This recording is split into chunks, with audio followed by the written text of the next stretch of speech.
Ahoy guys, and welcome to another Alex Mobs showcase. Hope you enjoy. Seagulls. These thieves love to steal food items and are home to the beach.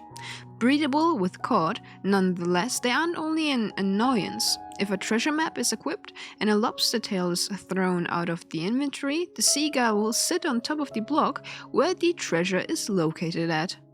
Frostwalker. Ice spikes and frozen peaks welcomes a new pack predator. The Frostwalker normally hunts in groups, standing straight, confusing the target before attacking. Another ability is to shake off their ice spikes to deal out damage. These can be regained upon entering water. Naturally, this liquid freezes under their feet. Upon successfully slaying, it can drop a horn crafted into a helmet. However, this disguises the player as a Frostwalker, allowing one to enter their vicinity without being targeted. If one attacks the pack though, the cover is blown. When equipped with this helmet, Frostwalkers can be bred with pork chop. In warm biomes, these creatures will be inflicted with weakness and their spikes melt. Tusklin. A relative from the Hoglin, these hostile beasts are prey to Frostwalkers. A Tusklin will use its tusks to throw enemies into the air. If the player is savage enough, it can try to sell this boar-like animal only to be thrown off. One can pacify Tusklins with brown and breed them with red mushrooms. Occasionally, young Tusklins can dig up brown mushrooms. If a player barters, he has the chance to acquire ancient hawk shoes, which makes your settled Tusklins way more powerful. Can be enchanted. Leviathan. Lava can be scary by itself, but now one should be petrified when near lava lakes. At least for the first time. Even though these monstrosities look frightening, do not worry, they are passive. Players can even ride them with a home-crafted Stradlite cell.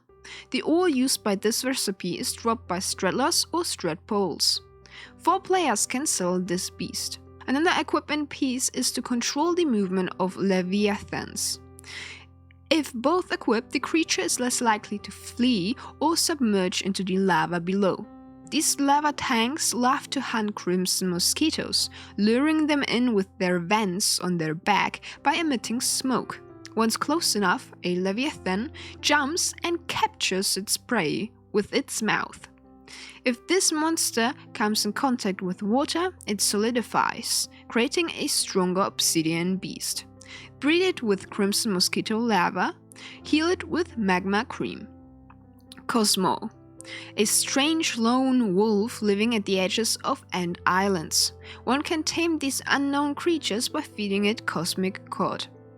Acquired by placing a cod into enterophage capsid. However, this entity won't defend the player. Rather, it will only help if one falls off the edge into the void. Once tamed, healed with chorus fruits, bred with cosmic cod. Toucan.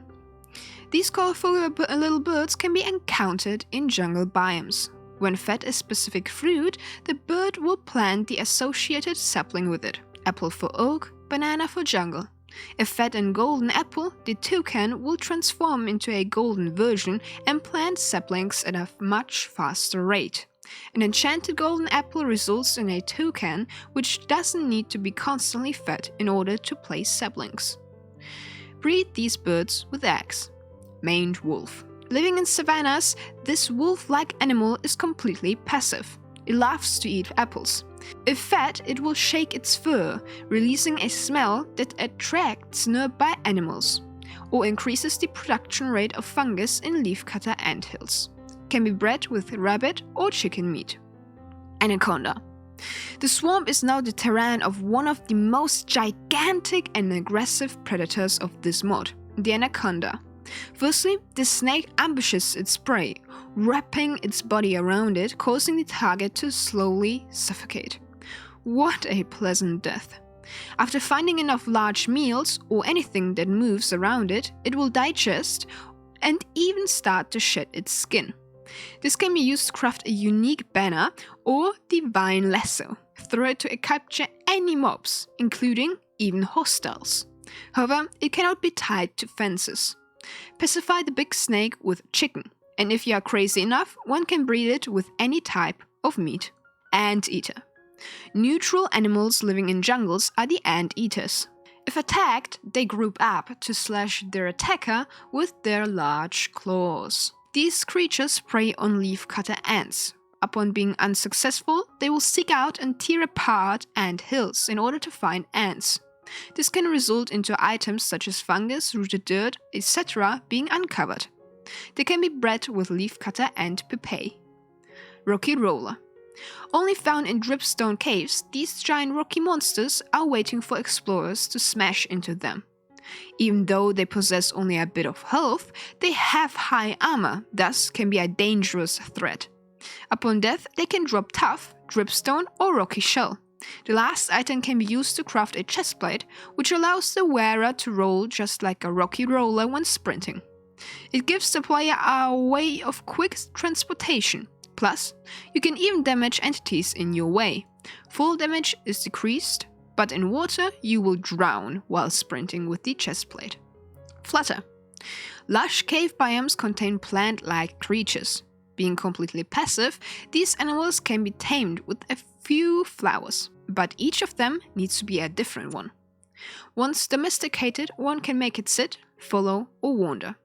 It will defend its master by shooting pollen balls at the attacker, but keep in mind they only possess a small amount of health. One can give them armor with a flower pot. This as well lets the player to pick it up. Heal it with flowers, breed them with bone meal. If the breeding process is near SLA, bushes, or leaves, they have a chance to start to bloom. Upon death, they drop spore blossoms. That was everything for today. Stay safe and game. Ciao!